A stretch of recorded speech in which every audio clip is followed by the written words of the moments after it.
Hey guys, welcome back to Top Dog Tips. Today I want to talk with you about how to toilet train a puppy. This is our youngest puppy, Molly, and she's actually about 8 months old. So she's already toilet trained for the most part. Every once in a while we'll still have an accident at nighttime, but she's doing pretty good. So we've been through this many times with many different dogs, most recently with her, and also our chocolate lab Sadie, who's only a year old. So this time last year we were working with her. My number one biggest recommendation for parents who are adopting a puppy is, come here, Mom. There you go. For parents that are adopting a new puppy, especially if you're new to toilet training, I would highly recommend taking some time off from work. And I know that's not feasible for everybody, but you know, if it is feasible for you, maybe not right now, but at some point in the year, if you can take some vacation time, or between you and other people in your household, you can make time where there's multiple days where somebody's going to be home to care for the dog. That's the best thing that you can do, and if you can wait until you have that time available, that's really what I would strongly recommend if you're bringing a new puppy into your home, so that you have a few days to, what are you doing with the curtain? So you have a few days to work with the dog, you know, to get them on a schedule and a routine before you go back to work. So I think that's really important, and I highly encourage anybody adopting a puppy to do that, especially if you're a beginner, but even expert dog trainers, if you've had many dogs in your life and you've done this many times, I would still recommend taking some time off to build that schedule and that routine in the beginning. So once we get that out of the way, hopefully you have a few days to work with your dog, because that's what I'm going to be talking about today, is if you have a few full days where you or somebody else can be home with your puppy, this is what I'm going to tell you about today. So hopefully you can do that. What you want to do for those first few days really is keep your puppy with you all the time.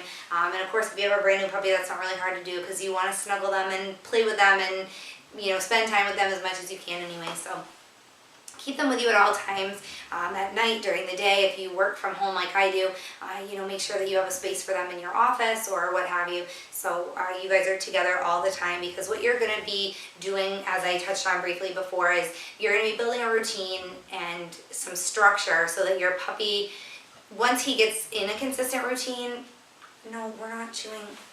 Hold on, just 1 second. Yes, we're not chewing the curtains. You can chew this. So once your puppy gets in that routine and gets a little bit of consistency and a schedule down, you should be feeding him at the same times, feeding and watering him at the same times during the day. And then that's going to be able to tell you about when he needs to go to the bathroom. Of course, that's not a foolproof plan, but it will tell you when he should be able, you know, should be ready to go out and go to the bathroom. When you first get your puppy, you're probably going to have to take him out about once an hour. So if you're feeding him, hey, stop chewing your belly. This.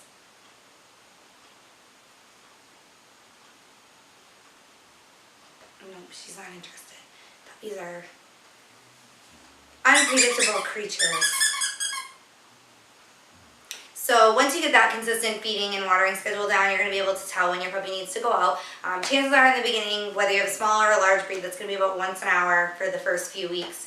For the first week or so, and then, you know, you can gradually start building that time as your dog grows bigger. His bladder is going to grow bigger, and you'll be able to wait more time in between. But once you get that consistent feeding and watering schedule down, that's the main thing. So we want to do that first, and take them out when you think they need to go.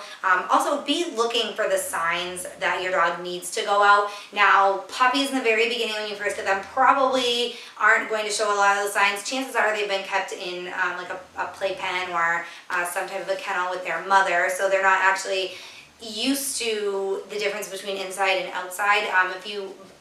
If you adopt from a really good, responsible breeder, they may take the puppies outside a little bit and try to start that house training for you before you bring them home. But sometimes the puppy's not used to that, so he's just going to go wherever, whenever he needs to go, and you're going to have to, you know, slowly teach him that that's not what we do. After a few days of going to the bathroom outside, he'll start to learn that there is a difference, and then he might start showing signs when he needs to go out, and those could be pacing, whining. Some dogs, especially as the training continues, will go over by the door to go outside. They might hide somewhere. That's a big thing for a lot of puppies, especially once they realize that going to the bathroom in the house isn't a good thing. They'll go behind a chair or in a corner to try and hide to go to the bathroom. Sniffing around, when they start sniffing around looking for a good place to go to the bathroom to mark their territory or whatever, so watch for those things. If they start kind of acting like they might need to go out, even if it hasn't been quite an hour, or if you're trying to, gradually lengthen that time and you want to wait a little bit longer, don't wait, or you are going to have to clean up a mess. So, what did you do? Little Fruit Foxy on the floor. So observing your dog is a big part of that. If you can observe him, you're going to notice his signs. Every dog's different. Your dog might do something totally silly, when he needs to go out. All dogs are different. They're very unpredictable. So, watch for your dog's particular signs, and then you'll notice those. And by keeping an eye on him and observing him, you're going to be able to spot those signs right away and take him out to avoid as many accidents as possible. When you do take him outside, try and take him out to the same spot in your yard every time, and then he'll get used to, that spot is the bathroom spot. That's the spot that smells like, where he uses the bathroom, and it's going to be that same designated area, and he'll know that when he goes outside and he goes in that area, it's time to go to the bathroom. So obviously it's not something that you need to stick with, and as your dog gets used to going to the bathroom outside and the house training, starts to really sink in, you can let him have a bigger area, or let him roam the yard, or roam a whole fenced-in area or whatever. But in the beginning, pick a little spot, a little corner of the yard, maybe by a tree or a bush or something, and make that the designated potty area in the beginning. That's going to help, that's going to help to just get him used to that a little bit faster. If your dog does go in the house, do not punish him. There's that kind of, I don't know, not a wives' tale, but that just stigma that everybody puts around puppy potty training, that, you need to discipline the dog, put his nose in it, spank him. If you put his nose in it, he'll smell it and know that that's what he did wrong. Nope, actually that's not true at all. If you stick his nose in it and you punish him and it's negative reinforcement, the only thing you're going to do is scare your dog, and he's going to be scared about going to the bathroom. He's not going to, as a young puppy like that, they can't decipher why you're angry. They aren't understanding that you're angry because he went in the house. When you punish them and you stick their nose in a puddle of pee and you spank them or put them in their crate or whatever you're going to do to punish them, then they think that you're punishing them because they went pee. Is this going to help your dog hold his urine longer? Yep, probably. But it's also going to give him this negative connotation about going to the bathroom, and then you're going to have some other issues. So, you really want to stay away from punishment of any kind. What you do want to do, though, is reinforce the positive. So when your dog goes to the bathroom outside, make sure it's a big deal. Praise him, give him lots of love, give him a treat in the beginning if you want to. Make that a really big deal that you went outside and that's really good. Yay, we went potty outside.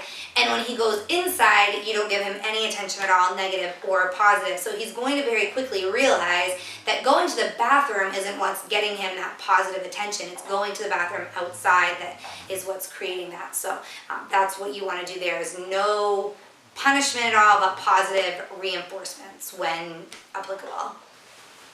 If you do happen to catch your dog in the act of going to the bathroom inside, if you walk into a room and there he is squatted down going pee, don't yell at him instantly and make it a negative thing. Just try and startle him. I always clap my hands really loud, and that will startle him and he'll stop going, and then you can just scoop him up, put him outside, let him sniff around, and he'll find a place to finish his business. When you startle him inside, he doesn't associate that with a negative thing, but when you do the positive reinforcement outside, then he sees very quickly that, okay, going to the bathroom inside is not okay, it's outside that is what they want me to do. So you can startle him if you actually catch him in the act. But other than that, no kind of negative reinforcements or punishment or anything like that. Just really play up that positive reinforcement, and your dog should be going to the bathroom outside in no time. When he is inside, if you want to use puppy potty pads or crate training, those are the two things that are going to really help you. I push crate training, and a lot of people in the experts in the field of dog training too and house training will tell you crate training will be a lifesaver for you. You can see our crate in the background here, and we're using that for Molly. We don't really use it anymore, but dogs are denning animals by nature, so we actually, even Sadie, our chocolate lab, that's why the crate's so big, even though Molly's so little. This was actually Sadie's crate, and because I stayed home, we never used a crate for Molly because I was home all the time with her, or I took her with me everywhere I went until she was house trained. So this is actually Sadie's old crate, and the reason that I keep it is because they love to go in there.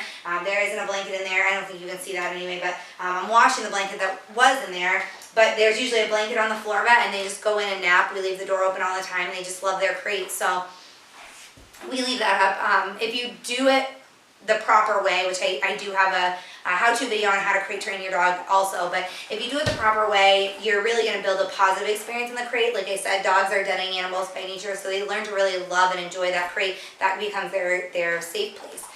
So that can be a huge help. Dogs will it's very unlikely that they'll go to the bathroom in their crate because that is their bed area, and they don't want to go to the bathroom where they sleep. So that makes house training very easy typically when you have a crate.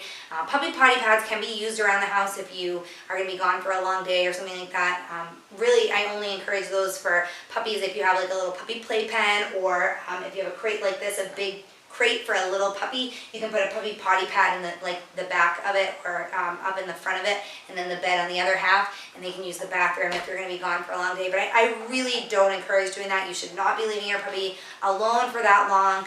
Puppies under 6 months old shouldn't be left alone for any longer than 3 hours at a time. And if you're going to be gone any longer than that, you really need to hire a puppy sitter or a dog walker.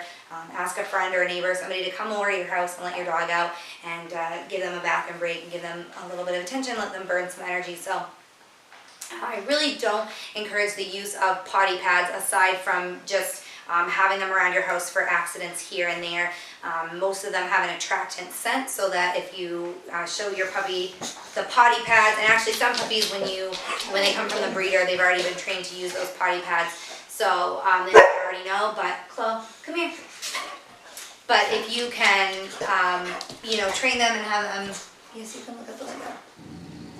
If you train them and you can have them use the puppy potty pads around the house, that's no big deal. But it's the people that are using them as, in lieu of going outside and going to the bathroom is when you have a problem. So that is all I have to say about how to toilet train a puppy. If you have any questions, did you get stuck in the curtains? Oh no.